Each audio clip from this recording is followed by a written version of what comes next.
Hello everyone, this side Manoj sir, Science and Maths educator. Welcome to the online classes. Students, हमने electricity cover up कर लिया था पूरा, है ना। और मैंने पीडीएफ में आपको ऑलमोस्ट 20 क्वेश्चंस मैंने आप लोगों को सेंड किए थे, जिसके अंदर वैल्यू बेस्ड क्वेश्चन भी है, ऐसा होगा तो क्यों होगा, है ना। कुछ कंडीशन दे दिए गए थे जिसके थ्रू जो है आपको उसका आंसर निकालना था। तो अगर आप लोगों तक नहीं पहुंचा है तो प्लीज़ मैनेजमेंट से मांगिए, वो आप लोगों को जरूर प्रोवाइड कर देंगे। मैंने मैनेजमेंट को सेंड कर दिया है, राइट। आज हम चैप्टर देखिए, इससे पहले हमने 2 बायो के चैप्टर कवर किए, एक फिजिक्स का कवर किया। आज हम कवर करने जा रहे हैं केमिस्ट्री का फर्स्ट चैप्टर, है ना, ताकि सब चीज़ बैलेंस में रहे। केमिस्ट्री का जो चैप्टर है वो है केमिस्ट्री इन एवरीडे लाइफ, है ना। केमिस्ट्री जो है हमारे एवरीडे लाइफ है। ये जो है 4 नंबर का चैप्टर है, 4 मार्क्स का चैप्टर है। बहुत इजी चैप्टर है, बहुत शॉर्ट चैप्टर भी और बहुत इजी चैप्टर भी है। एक क्वेश्चन 4 नंबर का आएगा या फिर 2+2 के फॉर्म में भी पूछा जा सकता है, ठीक है। तो सबसे पहले अपन देखते हैं केमिस्ट्री हमारी एवरीडे लाइफ में कैसे, मतलब हर चीज जो है जिसके अंदर केमिकल यूज आया है ना, ऑर्गेनिक या इनऑर्गेनिक केमिस्ट्री जो है उसके केमिकल यूज आया, चाहे सीमेंट हो, बिल्डिंग बनाने में, सीमेंट बनाने में, या कोई फूड प्रोडक्ट बनाने में, या कुछ भी चीज बनाने में हमें केमिस्ट्री का तो यूज आया ही है। मतलब हम कह सकते हैं कि जो केमिस्ट्री है वो अगर केमिस्ट्री नहीं होगी तो हमारी लाइफ में बहुत सी चीजें नहीं हो पाएगी, है ना। तो उससे पहले हम थोड़ा बेसिक में चलते हैं कि इसमें हम टोटली एसिड बेस के बारे में पढ़ेंगे, है ना। अलग अलग साइंटिस्ट के बारे में पढ़ेंगे कि उन्होंने एसिड बेस को किस तरीके से डिफाइन किया था। तो हम अगर इसको थोड़ा सा प्रीवियस छोटे क्लासों से लेके हुए चले कि एसिड और बेस होता क्या है, तो उससे पहले मैं आप लोगों को बताता हूँ कि हमारे जो आसपास के बहुत से मटेरियल्स हैं, है ना, जिनकी कुछ अलग अलग कैरेक्टरिस्टिक्स हैं, है ना। किसी के कोई मटेरियल जो है वो सोर इन टेस्ट है, कोई मटेरियल बिटर इन टेस्ट है, कोई बिल्कुल टेस्टलेस ही है ना। तो बहुत से ऐसे मटेरियल्स हैं, तो उसमें से हमें जो है एसिड और बेस क्या होता है, किस तरीके से होता है। जैसे कि आज जैसे टेक्नोलॉजी बढ़ चुकी है तो हम इजीली एसिड और बेस को इंडिकेट कर सकते हैं पर्टिकुलर सॉल्यूशन में। बट पुराने टाइम में जब आज से मतलब हमारे जो पूर्वज थे उस टाइम से अगर हम केमिस्ट्री को देखें तो वो लोग एसिड और बेस को किस तरीके से करते थे, वो टेस्ट करते थे। अगर टेस्ट में खट्टा है बिल्कुल तो वो एसिड कहलाता था, और टेस्ट में अगर कड़वा है तो वो हमारा बेस करवाता था, है ना। तो इस तरीके से पुराने जमाने में जो थे वो टेस्ट के थ्रू जो है पता कर दिया जाता था कि ये पर्टिकुलर सॉल्यूशन या पर्टिकुलर मटेरियल जो है वो इसके अंदर एसिड प्रेजेंट है या बेस प्रेजेंट है या क्या है ना। अब दूसरा ये चीज है कि जैसे जैसे टेक्नोलॉजी बढ़ती गई, लोगों ने कुछ साधन निकालने लग गए पता करने के लिए। अब हर चीज, अब बहुत से ऐसी चीजें होती है, बहुत से ऐसे नमक होती है जो कि एसिड होती है, जो कि हमारे बॉडी के लिए हानिकारक होती है ना। हाइड्रोक्लोरिक एसिड बहुत खतरनाक होता है, अगर वो हम टेस्ट करेंगे तो हमारा जीव भी जल जाएगा। तो ऐसी चीजों को लिए पता करने के लिए कितनी वो खतरनाक है, कितने अमाउंट मतलब एसिडिक कितनी है, वो एसिडिटी कितनी है, इसके लिए फिर हमने इंस्ट्रूमेंट वगैरह बनाना स्टार्ट किया जो कि इंडिकेट करके हमें बताता है कि कितना एसिडिक है या क्या है, ठीक है ना। तो उससे पहले क्या होता है, इससे पहले हम लोग डिफरेंस बिटवीन समझते हैं कि एसिड और बेस में कैसा डिफरेंस है, क्या है, उसके बारे में पढ़ते हैं। पहला देखो, एसिड जो होता है वो सोर इन टेस्ट होता है, मतलब कि हम लोग कह सकते हैं खट्टा। नींबू को आपने खाया होगा, नींबू को टेस्ट किया होगा, तो नींबू टेस्ट करने से हमें खट्टा खट्टा दिखता है। क्यों लगता है? क्योंकि उसमें लैक्टिक एसिड होता है। क्या होता है उसके अंदर? लैक्टिक एसिड, क्रिटिक एसिड होता है, सॉरी क्रिटिक एसिड होता है, जिसकी वजह से जो है वो हमें क्या है खट्टा पता चलता है, ठीक है ना। दूसरा है base is bitter in taste. Bitter in taste का मतलब क्या होता है? कड़वा, टेस्ट में कड़वा होना, ठीक है ना। दूसरा है पॉइंट हमारा, change blue litmus to the red litmus. अब लिटमस पेपर आपने देखा होगा, अगर आप लोग अगर लैब वगैरह में जाते होंगे और लैब असिस्टेंट से आप बोलते होंगे कि लिटमस पेपर दिखाइए, तो वो आपको लिटमस पेपर दिखाएगा जो कि ब्लू और रेड कलर का 2 पार्ट में डिवाइडेड होगा, है ना। तो एसिड, अगर कोई ऑब्जेक्ट एसिड है, जैसे जैसे टेक्नोलॉजी बढ़ी, लिटमस पेपर आ गया। लिटमस पेपर जो है आपका लाइकेन नाम के प्लांट से जो है ऑब्टेन्ड होता है, जो कि नेचुरल इंडिकेटर हम कह सकते हैं लिटमस को, है ना। नेचुरल इंडिकेटर कह सकते हैं हम लोग। इंडिकेटर मतलब इंडिकेट करता है कि पर्टिकुलर सॉल्यूशन जो है एसिड है या फिर बेस है। तो वो जो लिटमस पेपर है, अगर हम लिटमस पेपर को एसिड में रखते हैं, एसिड में टच करते हैं, तो वो चेंज हो जाता है ब्लू से लेके रेड कलर में। अगर ब्लू कलर का है, अगर हमने एसिड में उसको कनेक्ट किया, तो वो चेंज हो जाएगा ब्लू टू रेड में। पता चल जाएगा कि ये पर्टिकुलर जो सॉल्यूशन है वो क्या है आपका, वो आपका एसिड है, ठीक है ना। और बेस में क्या होता है, बेस में आपका होता है कि रेड से लेके ब्लू में चेंज हो जाना, रेड कलर से ब्लू कलर में चेंज हो जाने को हम क्या कहते हैं कि पर्टिकुलर सॉल्यूशन क्या आपका बेस है, ठीक है ना। ठीक है स्टूडेंट्स। फिर आता है H+ ions in aqua solution. जब एसिड को वाटर में हम लोग मिक्स करते हैं तो उसमें से H+ आयंस अलग हो जाते हैं। मतलब कि फॉर एग्जांपल, अगर मैंने HCl, ये आपका HCl है, हाइड्रोक्लोरिक एसिड, इसको अगर मैंने वाटर में ऐड किया तो H+ और Cl- हो जाएगा, तो H+ आयन डिसॉल्व हो जाता है। जो भी एसिड होगा वो वाटर में डिसॉल्व होने के बाद में H+ आयन जरूर देगा, है ना। अगर H+ आयन नहीं देगा तो समझो वो एसिड हमारा है ही नहीं, ठीक है ना। दूसरे बेस में क्या है, बेस में है OH- ions in aqua solution. अब ये प्लस और ये माइनस के बारे में जो है हम लोग पीरियोडिक क्लासिफिकेशन जो चैप्टर है उसमें हम लोग अच्छी तरह से पढ़ेंगे। उससे पहले कुछ एग्जांपल देख लो एसिड का, कि HCl हो गया, H2SO4 हो गया, HO नाइट्रिक एसिड हो गया, है ना, CH3COOH हो गया। ये सारी चीज क्या है आपका एसिड होती है, ठीक है ना। उसी तरह से बेस के अंदर NaOH हो गया, CaOH का होल ट्वाइस हो गया, कैल्शियम हाइड्रोक्साइड, ठीक है ना, NH4OH हो गया, और KOH पोटेशियम हाइड्रोक्साइड। ये सारी चीज क्या होता है, बेस कहलाता है। क्यों? क्योंकि इसके अंदर देखो सब में H+ है, H है, but in the case of base हम सब में क्या आपके पास OH है। तो वही तो है कि अगर हम इनको अगर वाटर में डिसॉल्व करते तो कौन सा आयन देते हैं, OH आयंस देते हैं। तो OH आयंस, OH- देने की वजह से ये कौन सी कैटेगरी में आ जाता है, ये बेस की कैटेगरी में आ जाता है। और इनमें अगर इनको वाटर में मैं डिसॉल्व करता हूं तो मेरे को क्या मिलता है, H+ आयंस मिलता है, जो कि कौन सी कैटेगरी में, एसिड कैटेगरी में आ जाता है, ठीक है। यहां तक होने के बाद में एसिड कोरोड मेटल। एसिड क्या करता है, मेटल को कोरोड, जंग लगा देता है, मतलब खराब कर देता है, डैमेज कर देता है, पिघाल देता है ना, ये हमेशा याद रखना। बेस जो होता है वो सोपी इन टच, जब आप उसको टच करोगे तो सोपी टाइप के लगेगा, जैसे साबुन का आप टच करते हो ना, सोपी नेचर का होता है बेस, ठीक है ना। आगे हम देखते हैं एसिड के डेफिनेशन।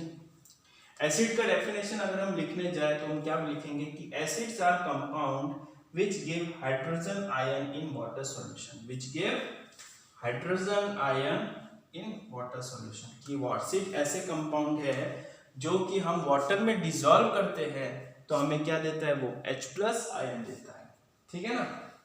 अगर H+ आयन नहीं दे रहा है तो समझो वो एसिड नहीं है हमारा, remember it. Base are the compound which gives hydroxide ion in water solution. Base ऐसा आपका कंपाउंड है जो इसको वाटर में डिसॉल्व करने पे मुझे क्या मिलता है, हाइड्रोक्साइड आयन, मतलब OH- आयन जो है मिलेगा। तो हम कह सकेंगे वो पर्टिकुलर सॉल्यूशन क्या है, बेसिक इन नेचर है। आया समझ में। एक और चीज है, बेस को एल्कलीज भी बोलते हैं, है ना, ये याद रखना कि all the alkalis are base. सारे एल्कलीज जो होती है बेस होता है, मगर सारे बेस जो होते हैं वो एल्कलीज नहीं होती है। जैसे एग्जांपल में हमारा जो है फेरिक हाइड्रोक्साइड, FeOH का होल ट्राइस, फेरिक हाइड्रोक्साइड ये एल्कलीज में नहीं आता है, ठीक है ना। क्यूप्रिक हाइड्रोक्साइड CuOH का होल ट्वाइस क्यूप्रिक हाइड्रोक्साइड, ये भी क्या होता है आपका बेस में नहीं आता है। बट तो हमें क्या याद रखना है कि बेस बोलो या एल्किलीज बोलो, मतलब सारे एल्किलीज जो होते हैं बेस होते हैं, मगर सारे बेस जो होते हैं वो एल्किलीज नहीं होते हैं। You have to remember this, right. Acid पढ़ लिया हमने, सॉल्ट पढ़ लिया हमने, बेस पढ़ लिया हमने, क्या होता है डिफरेंस पढ़ लिया। कुछ नेचुरल ऑक्यूरेंस एसिड होती है जो कि हम बनाते नहीं है किसी के साथ मिक्स करके। केमिस्ट्री में क्या होता है, दो रिएक्टेंट को मिक्स करके प्रोडक्ट मिलता है हमें, तो हमने मैन्युअली बनाया है ना। को नेचर के द्वारा हमें जो दिया गया है उनमें कुछ जो एसिड प्रेजेंट होता है उसके बारे में देखते हैं। जैसे विनेगर हो गया, है ना, तो विनेगर में कौन सा एसिड पाया जाता है, एसिटिक एसिड पाया जाता है जो कि नेचुरल होता है। लेमन बोल दो या फिर ऑरेंज बोल दो, अब ऑरेंज और लेमन तो नेचर के द्वारा गिवन है, फ्रूट है ना, उसमें कौन सी एसिड पाया जाता है, सिट्रिक एसिड पाया जाता है। टमाटो ऑक्जेलिक एसिड हो गया, कर्ड जो दही है लैक्टिक एसिड हो गया, और एंड स्ट्रिंग मतलब जो आपकी हम कह सकते हैं कि जो चींटी के जो पीछे वाला भाग होता है उसकी जो डंक होता है, डंक है ना, उसमें कौन सी होती है, मैथोनिक एसिड पाया जाता है जो कि नेचुरल है, नेचर के द्वारा गिवन है। हमने कोई उसके केमिस्ट्री लैब में जाके हमने मिक्स नहीं करके ना कोई एसिड बनाया, नेचर के द्वारा गिवन है। तो कुछ नेचुरल ऑकरिंग एसिड भी हम लोग को ध्यान होना चाहिए कि ये सारे एसिड में जो है ये एसिड पाए जाते हैं नेचर के द्वारा, ठीक है। हम इसको मैनुअली भी बना सकते हैं मगर नेचर के द्वारा हमें मिला है तो हम लोग इसको यूज कर लेते हैं, ठीक है। आगे चलते हैं हम लोग, सॉल्ट। एसिड पढ़ लिया हमने, बेस पढ़ लिया हमने, अब हम चलते हैं सॉल्ट के बारे में। तो सॉल्ट क्या होता है, सिंपल लैंग्वेज में आपको बुक में आपके लिखा होगा कि जब एसिड और बेस मिक्स हो जाता है तो सॉल्ट प्लस वाटर मिलता है ना। जैसे HCl प्लस NaOH मिक्स हो गया तो NaCl प्लस H2O वाटर मिल जाता है। तो you have to only remember this कि एसिड जिसको हम बोलते हैं न्यूट्रलाइजेशन रिएक्शन, है ना। तो सॉल्ट क्या होता है, सॉल्ट होता है salt are compounds obtained by replacement of H plus H hydrogen from acid by a metal। मतलब कि मुझे NaCl है, NaCl जिसको सोडियम क्लोराइड बोलते हैं, जो आप नमक खाते हो, है ना, टाटा नमक, वो NaCl ही होता है ना। आप डायरेक्ट खारा पानी में जाके नमक को आप नहीं खा सकते, वो नमक जो है सांबरमती लेक हो गया आपका, है ना, मथानिया, आई थिंक मथानिया के आसपास या मेड़ता सिटी के आसपास ये है, तो उसमें से आप डायरेक्ट जाके सॉल्ट नहीं खा सकते हो क्योंकि वो वाला सॉल्ट जो है वो हमारी बॉडी डाइजेस्ट नहीं कर सकती। पहले वो फैक्ट्रीज में जाएगी, उसमें और इंग्रेडिएंट मिक्स होंगे जो हमारी बॉडी डाइजेस्टिव सिस्टम जिसको डाइजेस्ट कर सकेगा, उसके बाद हम वो सॉल्ट को खा सकते हैं, ठीक है ना। तो अगर सॉल्ट क्या कहता है, salt are compound obtained by replacement of H hydrogen from acid by a metal. Acid से हाइड्रोजन को रिप्लेस करने पे किसके द्वारा, मेटल के द्वारा। मतलब कि मुझे अगर NaCl चाहिए, यहां पे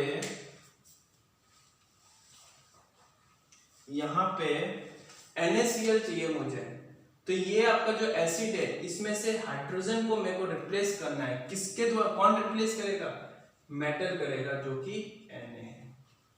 तो सॉल्ट क्या है, ऐसा कंपाउंड है जो कि हाइड्रोजन को रिप्लेस करता है फ्रॉम एसिड, एसिड से हाइड्रोजन को रिप्लेस करता है बाय मेटल, कोई भी मेटल के द्वारा।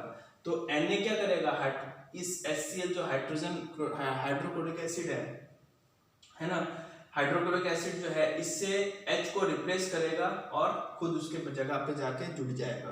तो Na क्या है, Na आपका है सोडियम जो कि एक मेटल होता है ना, तो सोडियम क्लोराइड बन गया। उसी तरह से CuSO4 कॉपर सल्फेट, ये भी एक तरह का सॉल्ट है ना, बहुत हानिकारक होता है, जिसमें H2SO4, अब मेरे को CuSO4 है, Cu को रिप्लेस करना है, सॉरी Cu लाना है, तो मैं क्या करूंगा, H2SO4 क्या इसके साथ कौन सा मेटल रिएक्ट करेगा, Cu क्या करेगा, इस एसिड से H2 को हटा देगा और खुद उसकी जगह पे जाके लग जाएगा।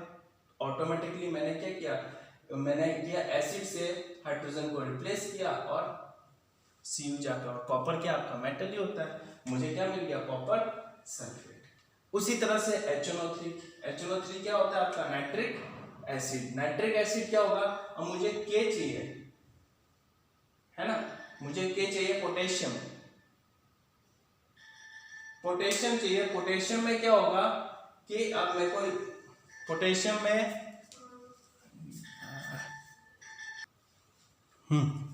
मुझे चाहिए पोटेशियम नाइट्रेट। पोटेशियम नाइट्रेट है, इस हाइड्रोजन को मुझे क्या करना पड़ेगा, हटाना पड़ेगा। तो क्या इसमें लगेगा, इसमें पोटेशियम रिएक्ट करेगा। पोटेशियम आपका क्या मेटल ही है, ये रिएक्ट, ये हटाएगा और हाइड्रोजन को हटा देगा, खुद उसकी जगह पे लग जाएगा। तो बेसिकली अगर हम सॉल्ट को समझे तो सॉल्ट क्या होता है, एक ऐसा कंपाउंड होता है जो कि replacing bye hydrogen from a acid by a metal, है ना। एसिड से हाइड्रोजन को हटाना किसके द्वारा, मेटल के द्वारा, वो क्या मिलेगा अपन को, सॉल्ट मिलेगा, है ना। तो कुछ एग्जांपल मैंने आप लोगों को बता दिए। अब आता है वीक एसिड और वीक बेस, स्ट्रॉन्ग एसिड और स्ट्रॉन्ग बेस। ये वर्ड होता है क्या, वीक एसिड क्या होता है, स्ट्रॉन्ग एसिड क्या होता है, इसके बारे में थोड़ा हम लोग डिटेल में थोड़ा पढ़ते हैं, है ना। सबसे पहले आता है वीक है, स्ट्रॉन्ग है मीन, अभी एसिड की बात करते हैं। जैसे सब में देखो आप लोग, ये सब में H+ आयन है, मतलब एसिड है, OH कहीं पे भी नहीं है, सब में H है, H H H H H और यहाँ पे H, सब एसिड है, बेस कोई नहीं है। बट इसमें से वीक कौन सा है और स्ट्रॉन्ग क्या है, स्ट्रॉन्ग कौन सा और वीक होता क्या है और स्ट्रॉन्ग क्या होता है, वो समझते हैं सबसे पहली बात। चलो, जैसे मैं बात करूं हाइड्रोजन की बात करूं, सॉरी हाइड्रोक्लोरिक एसिड की बात करूं,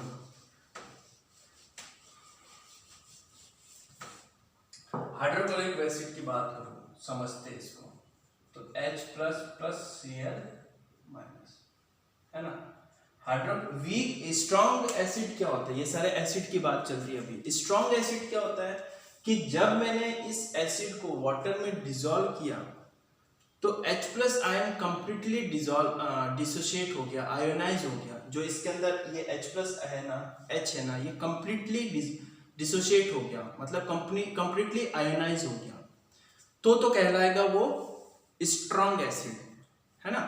और अगर मैं इसकी बात करूं CH3 COOH, तो CH3 COO plus H+ ion. अब जो मैं अगर इसकी बात करूं, जिसको हम बोलते हैं एसिटिक एसिड, अगर मैं इसको वाटर में डिसॉल्व करता हूं तो पार्शली जो है H+ आयन डिसोशिएट होगा, आयनाइज है ना, कंप्लीटली आयनाइज नहीं होगा, पार्शली होगा, तो मैं इसको कहूंगा वीक एसिड, है ना। तो इनमें से जो है आपका, इनमें से जो है ये पार्ट जो है ये आपका होता है स्ट्रॉन्ग एसिड, जिसके अंदर हाइड्रोक्लोरिक एसिड बहुत स्ट्रॉन्ग एसिड होता है, मतलब इसके अंदर जो H+ आयन है वो क्या होंगे, कंप्लीटली डिसॉल्व हो जाएंगे, कंप्लीटली डिसोशिएट हो जाएंगे, आयोनाइज हो जाएंगे। H2SO4 sulphuric acid, nitric acid, hydrobromic acid, ये जो एसिड्स है ये कंप्लीटली डिसोशिएट हो जाएंगे, है ना। बट जो नीचे वाले जो तीन है, जिसको हम फॉस्फोरिक एसिड H3PO4, सल्फोरस, अब सल्फ्यूरिक और सल्फोरस में फर्क है, SO4 और यहाँ पे क्या है SO3 है। सल्फोरस एसिड और एसिटिक एसिड, ये तीनों क्या होता है आपका वीक एसिड होता है, मतलब ये जो होंगे वो कंप्लीटली आयोनाइज हो जाएंगे और ये जो होंगे वो आपका पार्शियली आयोनाइज होंगे, है ना। तो ये सर जो होते हैं आपका वीक और स्ट्रॉन्ग एसिड। वीक और स्ट्रॉन्ग का मतलब समझ में आया।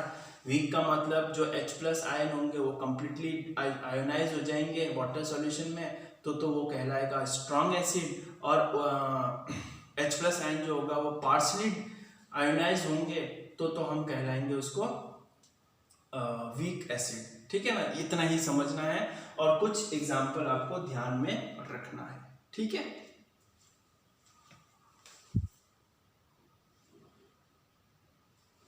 ओके, तो स्ट्रॉन्ग एसिड का अगर डेफिनेशन देखें तो स्ट्रॉन्ग एसिड क्या होता है कि जो H+ आयन है पर्टिकुलर जो एसिड है वो वाटर में कंप्लीटली क्या होगा, आयोनाइज हो जाएगा, फुल्ली आयोनाइज हो जाएगा टू प्रोड्यूस H+ आयन। अब जैसे HCl की बात किया था मैंने, हाइड्रोक्लोरिक एसिड, तो जब ये वाटर में मैं मिक्स करूंगा तो H+ आयन जो HCl जो होगा वो कंप्लीटली आयोनाइज हो जाएगा और H+ जो आयन होगा वो प्रोड्यूस कर देगा, सारे प्रोड्यूस कर देगा, डिसोशिएट कर देगा, है ना। But in case of acetic acid CH3COOH, उस जो वीक एसिड है उसमें क्या होगा, वो पार्शली जो होगा आयोनाइज होगा, पूरी कंप्लीटली H+ आयन प्रोड्यूस नहीं कर पाएगा वो एसिड, ठीक है ना। तो वीक एसिड क्या होता है, ionize partially in water to produce small amount of hydrogen ion. ये इनकी प्रॉपर्टी है, इसमें हम कुछ नहीं कर सकते हैं, है ना।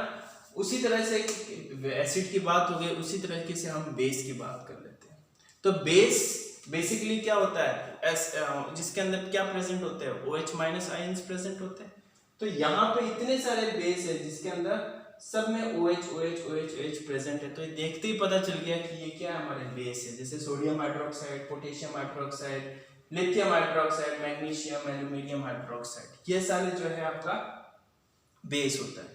अब पता कैसे करना है, ये आपको याद रखना पड़ेगा, क्योंकि हम जो है लैब में 12th 11th नहीं है कि लैब में जाके देखिए जो भी होगा, ये थोड़ी हायर स्टैंडर्ड की, जब हम केमिस्ट्री को ही सिर्फ हम अपना सब्जेक्ट लेके चलेंगे तब हम जान पाएंगे। We have to learn this कि ये स्ट्रॉन्ग एसिड होता है, ये वीक एसिड होता है, स्ट्रॉन्ग बेस होता है, वीक बेस होता है। तो यहाँ पे जो है आपका ये तीन, ये तो आपका कहलाता है स्ट्रॉन्ग बेस, ठीक है, स्ट्रॉन्ग बेस। और जो नीचे के जो है आपके ये दो, ये आपके कहलाता है वीक बेस, याद रखना।